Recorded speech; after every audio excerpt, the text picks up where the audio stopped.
Hey everybody, welcome to our first non-stash report video.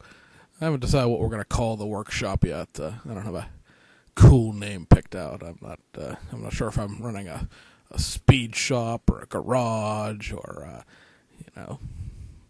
studio or what. We will, however, for all of the cars that we make here, we're going to be offering, easy terms so that you can afford them. Actually, guys, why I'm here, why I'm chit-chatting on a video today is we got a box in through the mail today from one of my favoriteest places in the face of the planet. And just want to sort of give you a little show tell of what came into the shop today. A box that handled by my coworkers excellently at the Postal Service. But yes, Hobby Link Japan. Oh. Anything from HLJ.com. It just has, well, assuming you like import cars. I mean, I'm not going to sit here and try to beat, you guys want to just build dragsters and muscle cars over the face with import stuff and claim that you should like it. I'm just saying, for everybody who's open-minded and broad and in their likes and, not focused on one particular decade or genre of car, boxes of HLJ have sexy inside. So one of the first things we picked up, this was sort of a forced shipment. Usually I do my stuff in bigger bulk shipments than that, but Hobby Link Japan, well, we should mention, Hobby Link Japan's Black Friday sale is still going on right now. It's not what I thought it was going to be in terms of the sale. Usually it's 20% off, give or take. Everything but printed materials, whether it was in stock or not. This year, they chose to do a sale that was based on sort of a volume purchase. If you spent basically $100 or less, you got 5% off. 100 to 200 was, I believe, 9% off. And then 200 to 300 was 11% off. And then over 300 was 15% off. And then there was an extra 2% additional discount if you have a PayPal agreement with Hobby Link Japan. If you've never ordered from Hobby Link Japan before, you have to, first of all, you have to have an account there. You can't order as a guest. And second of all, you have to pay by PayPal. I know there's a good deal of people who don't like PayPal. They're afraid of eBay. They're afraid of, people stealing their identities or whatever, which, I can't say it'll never happen because then the first person who, has something happen to them will come like beating down my door saying that I said it couldn't happen. But reality speaking, it can't happen. If you're scared of people taking your money through PayPal, you can use a prepaid credit card with PayPal, or you can get one of those green dot cards. They sell at Walmart, which is the only way you can load cash into a PayPal account. There are ways to pay for it that don't connect your credit card, your actual credit card, or your bank account to PayPal. But notwithstanding, you have to have PayPal. And there's a thing there called the Personal Warehouse, which is a sort of ethereal computer system that keeps track of the stuff you buy and will let you store it at Hobby Link Japan for 60 days. Now, your stuff isn't actually put on its own little shelf. I was much disappointed to find this out, actually. I thought maybe by now I would have like a gold-plated shelf. But they will, in computerized inventory, hold your shipment for 60 days, and after 60 days it automatically ships to you. This allows you to pre-order stuff, back-order stuff, and order currently in-stock stuff all at the same time, and not have to ship out like 3 or 4 different shipping things where your like in-stock stuff will ship that day, and then your pre-order stuff will ship when it comes in, your back-order stuff will ship when it comes in, and you're paying 3 times as much to ship stuff, and you can just store it all for 2 months basically and then ship it once. This stuff that I'm going to show you here today hit that wall. I was kind of holding out for some stuff. This stuff aged out, meaning it was too old to keep it there anymore, and so I had to ship it. So I just bunched 2 kits and some decal sheets together. First kit,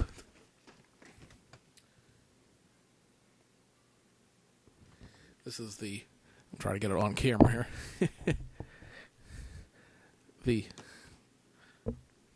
Well, I can see right now we're going to have to work on this whole getting the camera thing down, aren't we?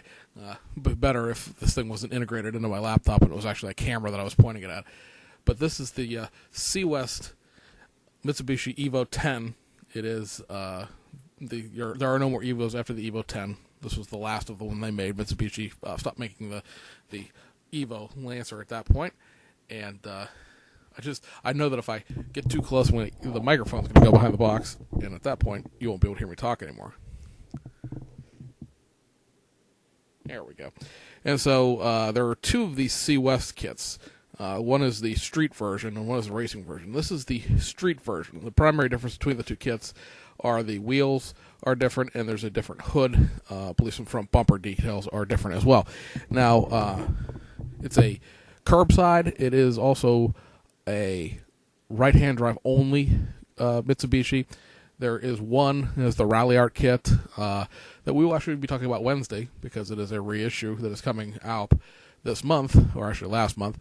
That one is the only one that has left-hand drive. So if you want to build a Americanized or North Americanized Lancer, that's the only way to go, is to buy the Rally Art one. But this one, like I said, it's just it's a collection piece. Like I said, I have the Rally Art kit. I have the racing version of this kit. So now this is the street version. It's showed a shelf price here at 2,800 yen, which means it's about 2,200 yen on Hobby Link Japan. Current exchange rate makes that about $18. The other kit that came in this box is the Fujimi Mercedes-Benz SLS AMG GT3.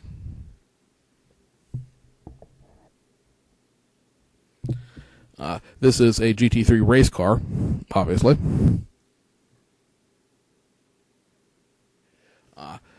This is there are basically two of these, plus several ones that are specific to race teams.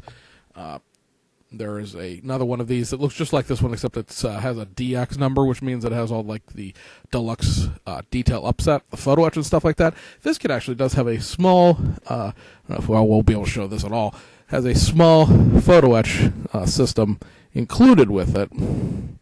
There it is right there. That covers like the brakes and all the like vents and intakes and stuff like that. There's a much more robust system involved in the DX version of the kit. But that gives you a general idea what it builds like. It's just a silver car, basically. It has no decals of any sort, basically. There's no specific race team decals to it. It's also available in two different versions that have livery versions in it. All of these things are shelf priced at 4,000 yen. Hobby Link Japan sells them for 3,200 yen, which is I'd say around about $28 right now, because selling them is 32,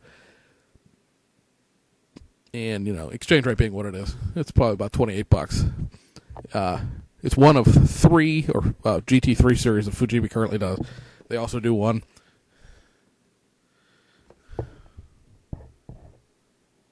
for the McLaren MP412C.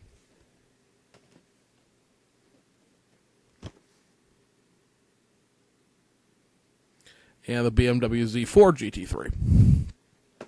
While I'm showing you those at the kits we have decals up.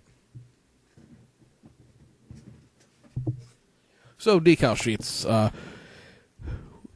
For the Z4, I have this VDS race team, number 24. This would be the Nuremberg 24 Hours of 2012. These decals are not going to show up real well on this camera because I'm going to get a reflection of my own screen. Let me close my windows behind my camera here. Let's see. Come on. For some reason, Firefox is not responding. Firefox, hurry up. Some of us have things we want to do today. Oh, now things are dinging. I've got scripts that need to be debugged. Just close. There we go. Now let's see if this is a little bit better without so much glare in the background. So anyway, these are decals from a company called Studio 27. They're a Japanese company.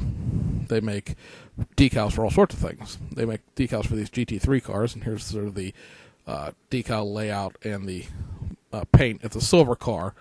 It looks like there's some areas of white around the doors that will need to be masked off and painted, but primarily it's just a silver car.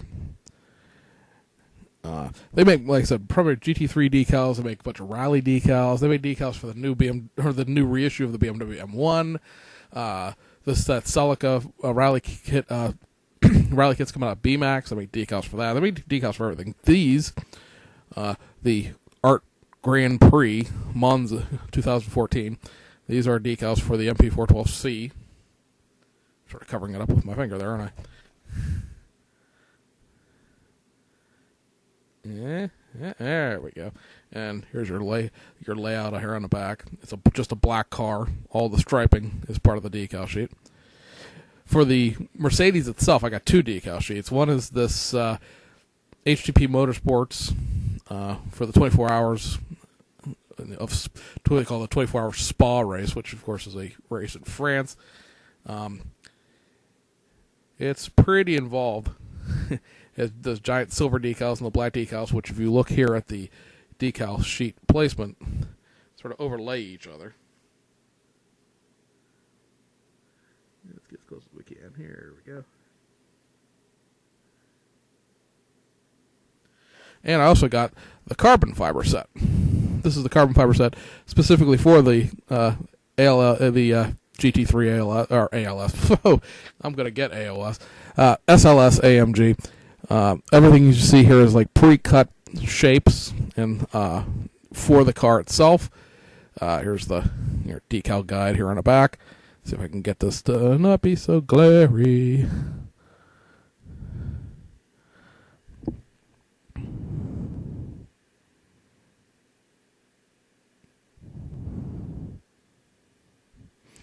And so, Studio 27 makes a whole bunch of these carbon fiber sets. They make one for the BMW. They make one for the MP412C. They also make one for the... Let me move these boxes because I'm blocking my own daylight here. There we go. They also make it for like the Tamiya Enzo, the Tamiya FXX. They make a set for the Lamborghini Murcielago RSV, the Aoshima race car. They make one for the Lamborghini Veneno, the Fujimi kit. I'm trying to think what else. They make a bunch of carbon fiber stuff for like 120 scale F1 cars. There's a whole carbon fiber line that they do. Those are just the ones I haven't been interested in because of the, I build 124 scale primarily. So, that about covers it. I hope you've enjoyed our little look into the gift box from HobbyLink Japan, and I got one other box that's sort of floating around in space someplace. Things are really busy in the mail system right now because of the holidays. But if that doesn't come in, well, you'll still see us in a couple of days on Wednesday for our normally interesting video. We apologize for the camera work here. We're going to work on that. We're probably going to actually be getting another camera for these other videos, because while this one is very handy for what I do because it allows me to have photo graphics that I can display on the screen while I talk over it, it is not a very good camera in the sense of like focusing on stuff and generally just having like you saw, a lot of glare and reflection and stuff like that. So we'll see. We'll see exactly what Christmas holds, what Santa Claus is going to buy the Stash Report this year. So anyway, hope you enjoyed, and we'll see you on the other side.